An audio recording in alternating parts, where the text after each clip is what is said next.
በመጨረሻም አውሮፓ ገባችበት። ጣሊያን መርከቦቿን ወደ ሆርሙዝ አሰማራች። ትራምፕ አረጋገጡ። ኢራን እፎይ አለች።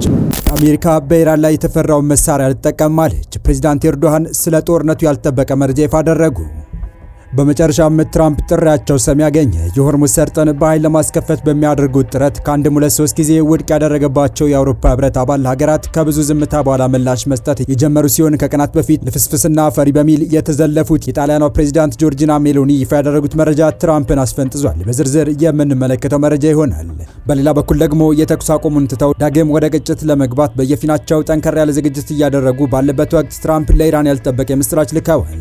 ትራምፕ በቀጣዩ ጦርነት ላይ ይጠቀሙታል ተብሎ ሲጠበቅ የነበረውን አስፈሪ ጦር መሳሪያ እንደማይተኩሱ እያረጋገጡ ሲሆን ትልቅ ተስፋ የጣለበት ሁለተኛ ዙር ድርድር ግን አሁንም ከባድ አጣብቂኝ ውስጥ ገብቷል። ሰላም ውድ የሁሉ ዴይሊ ቤተሰቦች እንደምናላችሁ፣ ቻናሉን ሰብስክራይብ፣ ላይክ፣ ሼር ያደርጋችሁ እስከ መረጃዎቻችን ፍጻሜ አብራችሁን ቆዩ። የኢራን ውጭ ጉዳይ ሚኒስቴር ከፓኪስታን ከፍተኛ ባለስልጣናት ጋር በግጭቱ ዙሪያ መነጋገራቸው ተሰማ። አባስ አራግቺ በቴሌግራም ላይ ባጋሩት መግለጫ ከፓኪስታን ምክትል ጠቅላይ ሚኒስትርና ውጭ ጉዳይ ሚኒስትር ኢሻቅ ዳር እንዲሁም ከመከላከያ አዛዡ ፊልድ ማርሻል አሲም ሙኒር ጋር መወያየታቸውን ጠቅሰዋል። በንግግራቸው በቀጠና ሁኔታዎችና በተኩስ አቁም ዙሪያ መነጋገራቸውን ገልጸዋል። አራግቺ ከፓኪስታን ባለስልጣናት ጋር በነበራቸው ውይይት ያነሱት ከአሜሪካ ጋር ስላላቸው የተኩስ አቁም ይሁን ወይም እስራኤልና ሊባኖስ ስለደረሱበት ስምምነት ያሉት ነገር የለም። የፓኪስታን ዋና ከተማ ኢስላማባድ በአሜሪካና ኢራን መካከል ሊደረግ ለሚችል ሁለተኛ ዙር የሰላም ውይይት ዝግጁ ሆና እየጠበቀች ቢሆንም መቼ እንደሚካሄድ እስካሁን ድረስ የታወቀ ነገር የለም። በቀጣይ መረጃ በመጨረሻም ትራምፕ ጥሪያቸው ሰሚ ያገኘ። የሆርሙዝ ሰርጥን በኃይል ለማስከፈት በሚያደርጉት ጥረት አንድም ሁለት ሶስት ጊዜ ውድቅ ያደረገባቸው የአውሮፓ ህብረት አባል ሀገራት ከብዙ ዝምታ በኋላ ምላሽ መስጠት የጀመሩ ሲሆን ከቀናት በፊት ልፍስፍስና ፈሪ ተብለው በሚል የተዘለፉት የጣሊያኑ ፕሬዚዳንት ጆርጂና ሜሎኒ ይፋ ያደረጉት መረጃ ትራምፕን አስፈንጥዟል። በመካከለኛው ምስራቅ ጦርነት የትራምፕን ተደጋጋሚ የንተባበር ጥሪ ውድቅ ያደረገው የአውሮፓ ህብረት አባል ሀገራት ለትራምፕ ድረሱልኝ ጥያቄ ምላሽ መስጠት ጀምረዋል። ጥያቄውን ተቀብላ የባህር ኃይሏን ወደ ሆርሙዝ በመላክ ጣሊያን ቀዳሚዋ ሀገር ሆናለች። አውሮፓዊቷ ጣሊያን በሆርሙዝ ስትሬት ውስጥ የተቀበሩ የባህር ፈንጂዎችን ለማጽዳት እስከ 4 የሚደርሱ የጣሊያን ባህር ኃይል መርከቦችን ለማሰማራት ዝግጁ መሆኗን ገለጸች። ይህ የጣሊያን ውሳኔ ይፋ የተደረገው የኢራን ጦርነት አውሮፓን ማዳከም መጀመሩ እየተነገረ ባለበት ወቅት መሆኑ ትኩረት ስቧል። የቱርክ ፕሬዚዳንት ረሲፕ ታይብ ኤርዶጋን ከጀርመን ፕሬዚዳንት ፍራንክ ዋልተር ሽታይንማየር ጋር ባደረጉት ውይይት የኢራን ጦርነት አውሮፓን ማዳከም መጀመሩን ተናግረዋል። የኤርዶጋን ጽህፈት ቤት በማህበራዊ ሚዲያ ላይ በለጠፈው መልእክት ሁለት መሪዎች ረቡዕ ዕለት በስልክ ባደረጉት ቆይታ በሁለቱ ሀገራት ግንኙነት በኢራንና በዩክሬን ስላሉት ጦርነቶች መምከራቸውን ገልጸዋል። ፕሬዚዳንት ኤርዶጋን በክልላቸው ያለውን ጦርነት አውሮፓንም ማዳከም መጀመሩን አውስተዋል። ይህ አካሄድ ሰላምን መሰረት ባደረገ አካሄድ ካልተቀረፈ በግጭቱ ወቅት የሚደርሰው ጥፋት እጅግ የላቀ ነው ሲል ጽህፈት ቤቱ አስታውቋል። በሌላ መረጃ የአሜሪካ ፕሬዚዳንት ዶናልድ ትራምፕ ከኢራን ጋር የሚደረገውን ጦርነት ለመቋጨት እየታደፉ አለመሆኑን ለፎክስ ኒውስ ተናግረዋል። ፕሬዚዳንቱ ከቴሌቪዥን ጣቢያው ጋር ባደረጉት የስልክ ቃለ መጠይቅ ከኢራን ጋር የተደረሰውን ረቡዕ ዕለት የተጠናቀቀውን ተኩስ አቁም ያራዘሙት የጊዜ ጫና ኑሮባቸው እንዳልሆነ ገልጸዋል። ጥሩ ስምምነት ላይ እንዲደረስ እንደሚፈልጉ የተናገሩት ትራምፕ ጦርነቱን ለመቋጨት እንደማይጣደፉ አስረድተዋል። የዋይት ሃውስ ፕሬስ ሴክሬታሪ ካሮሊን ሌቪት ከኢራን ጋር የሚደረገው ድርድር መቀጠሉንና ፕሬዚዳንቱ ቀይ መስመሮቻቸውን በእጅጉ ግልጽ ማድረጋቸውን ገልጸው ነበር። ከትራምፕ ፍላጎቶች አንዱ ኢራን ያበለጸገችውን ዩራኒየም ክምችት ለአሜሪካ አሳልፋ መስጠት አለባት የሚል ነው። በቀጣይ መረጃ የተኩስ አቁሙን ትተው ዳግም ወደ ጦርነት ለመግባት በየፊናቸው ጠንከር ያለ ዝግጅት እያደረጉ ባሉበት ወቅት ትራምፕ ለኢራን ያልተጠበቀ ምስራች ልከዋል።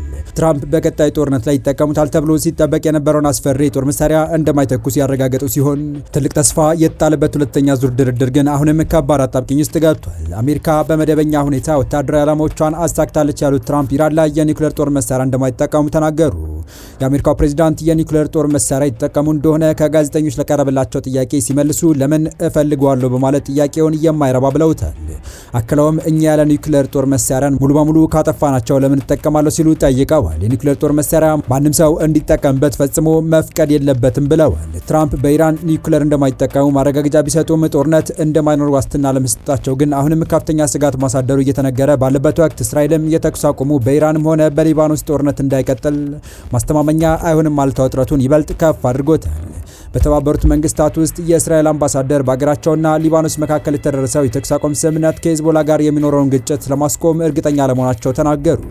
አምባሳደር ዳኒ ዳኖን ለሲኤንኤን የሊባኖስ መንግስት ሂዝቦላ ላይ ምንም ቁጥጥር የለውም ሲሉ ተናግረዋል። ሂዝቦላ የተኩስ አቁም ስምምነቱን ለማደናቀፍ ሮኬቶችን እየተኮሰ ነው፣ እስራኤልም አጸፋው ልትመልስ ይገባል፣ ስጋት ባየን ቁጥር እርምጃ እንወስዳለን ሲሉም ቁርጥ ያለውን የሀገራቸውን አቋም አንጸባርቀዋል።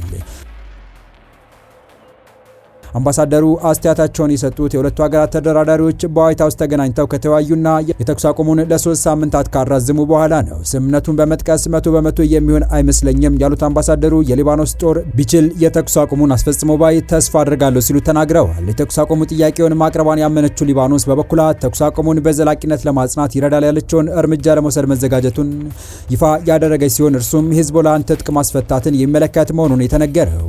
አንድ የሊባኖስ ከፍተኛ ባለስልጣን መንግስት የሀገሪቱን ጦር በማሰማራት ሂዝቦላህን ትጥቅ ለማስፈታት ወሳኝ እርምጃዎች ሊወስድ እንደሚችል ገለጹ። ነገር ግን ይህንን ለማድረግ የእስራኤል ጦር ከሊባኖስ ጠቅሎ መውጣት ይኖርበታል ብለዋል።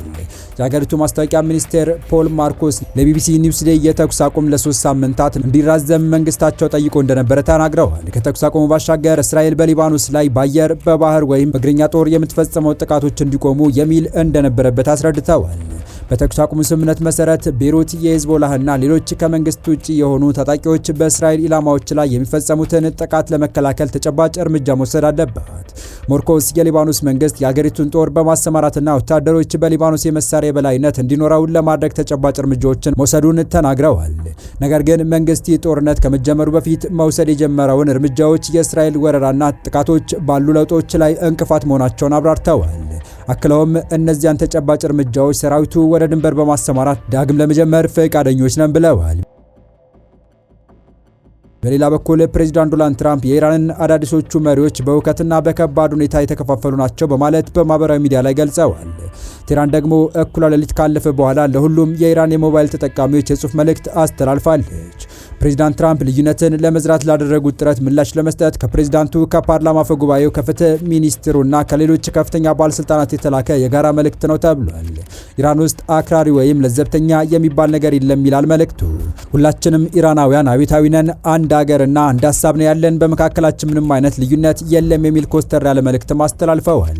ባለፈው ሳምንት በኢራን ሚዲያዎች ላይ በአንዳንድ ጥቃቅን ስልታዊ ጉዳዮች ያለመግባባት ምልክቶች በኢስላማዊ አብዮታዊ ጥበቃ ዘብ ጨምሮ ከተለያየ ተቋማት ጋር በተገናኘ በሀገሪቱ መገናኛ ብዙሃን ላይ ታይቷል።